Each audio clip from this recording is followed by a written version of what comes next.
bit of work on the new sort of area. So that is going to be where the sort of workshop area is. So it's just been too hot to actually get the work done at the minute, unfortunately. So hopefully next week we can crack on with that and get a bit more done. So just the startings of what that's going to look like.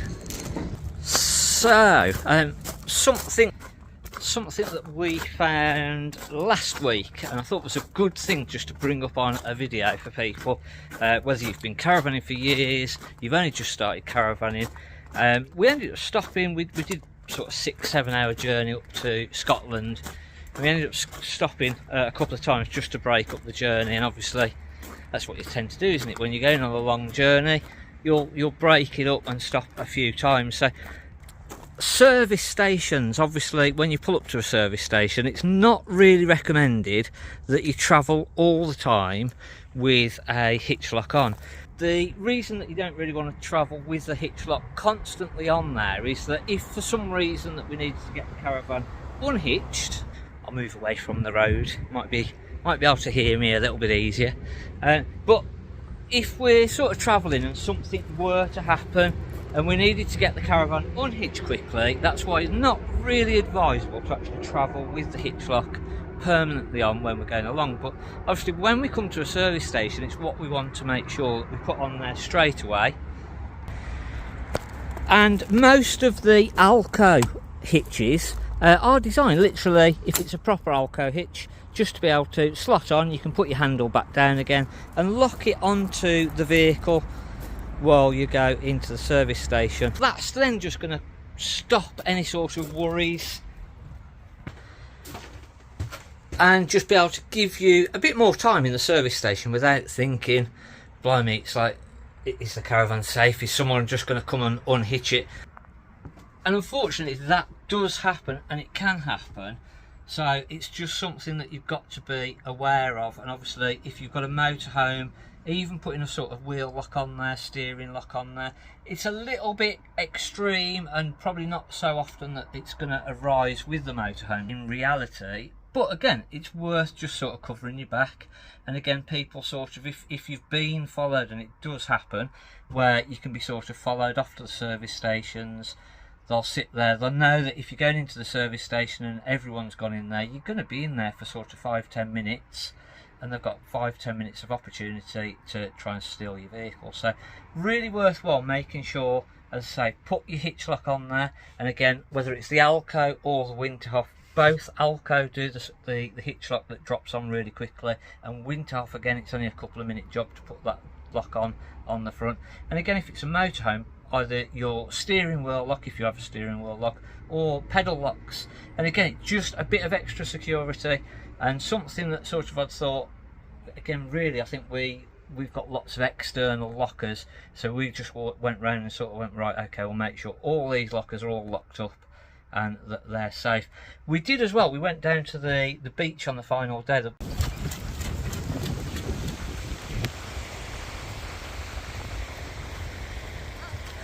it's pooping all in the sea.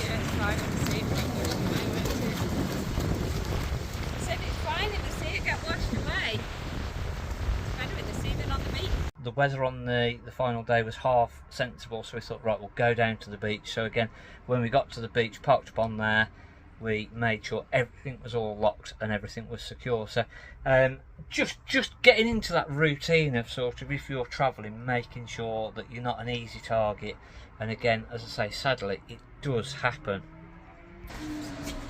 So on a lighter note, we're in the Little Bailey Pursuit 402. It's 2014. It's 1,090 kilograms maximum. So again, nice little 2-berth with a washroom at the back. Nice lightweight one. So a good little layout if you're after a smaller little van. Another 2-berth. Again, been a little bit busier on 2-berths, and we've got some nice 2s in, so I thought I'll show you those to begin with, and then we'll have a look at some fixed beds, which obviously fixed beds are always popular and aren't sort of slowing down, to be honest with you. So we've got the Elders Avanti 462, it's 1271 7995, so again a good budget range sort of 2-berth. Nice seats at the front, so they make up into a big double bed, or they can be used as single beds. They're long enough as single beds. And then again, we've got a nice washroom at the back with a big separate shower and toilet. So a huge washroom. Now obviously still very, very popular is the end island bed. So 2018 at 15,995 is our 4-berth side kitchen, and then we've got our big fixed bed at the back with our washroom in the middle, again with the island bed being able to walk around both sides. That's sort of the most popular one out there at the minute. This one has got the glue's melted. The glue has melted. It's been so hot that the glue's melted. So on these fridges, they're quite a sort of very easily touchable, and changing the buttons and the modes and turning it on and off. So these little protective screens go over your buttons so that they can't be touched as you're sort of working away in the kitchen and sort of messing, knocking the buttons, etc. It does happen. So I think you can get those off eBay, and if you put on Dometic fridge protective cover, they'll normally come up on eBay. So again, nice little fixed bed. The other one that's just come in, I don't know where it is at the minute. We'll see whether we can find it. We've got a lovely Coachman 565.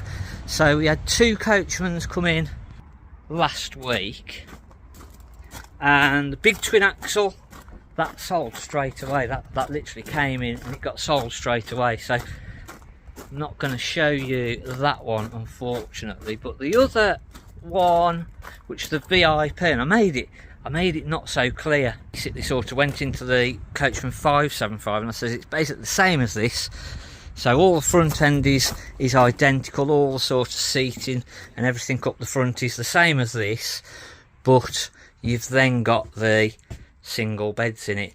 And I think what people thought was I was saying that the 575 was the 565, which it obviously wasn't. What I was trying to say was, if you look at the van from the kitchen and the front seats and all of the cupboards, the 575 and the 565 are identical, and it's just now as we turn to this side that it changes.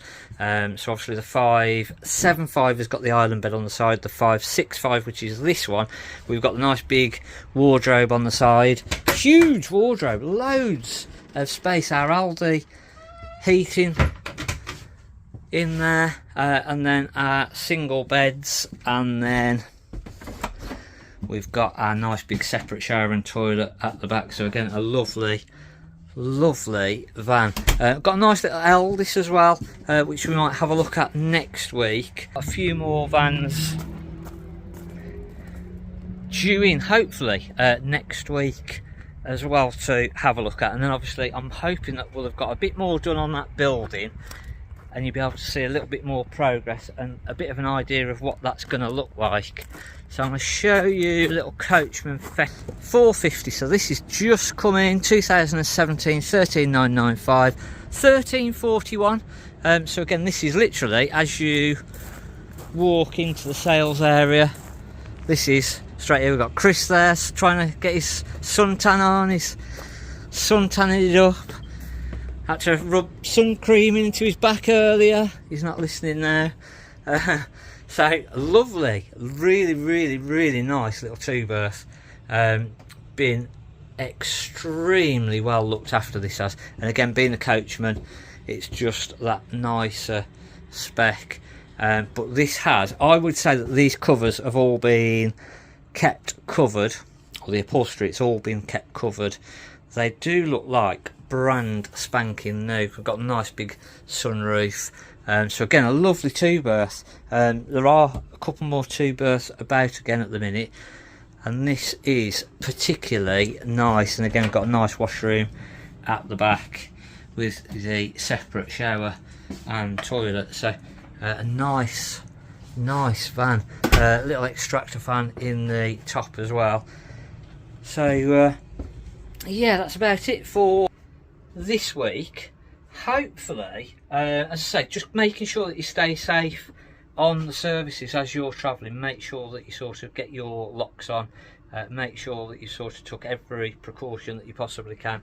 And again, that's whether you've got a motorhome or a caravan or even a horse lorry.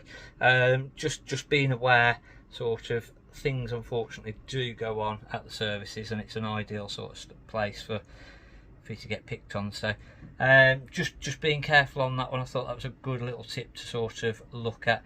Something else that I'm just going to throw into this video as well is making sure your smoke alarms and carbon monoxide alarms are working. So make sure that they're all sort of doing what they should be doing. Hopefully this time of year now, it's barbecue outside. As soon as we're over 10 degrees, barbecue, that's what you should be thinking. So you're probably not going to be cooking inside of the caravan and using your gas items inside the van, but just make sure that those smoke alarms and CO2 alarms, if you've got them, are up to date and are working. Make sure your test button is working, you've not taken the batteries out. So hopefully you've enjoyed this week's little video. Next week, as I say, we'll have a look at the building. Hopefully I'll have it'll cool down. I've got a bit more on that, and a few more vans coming in as well.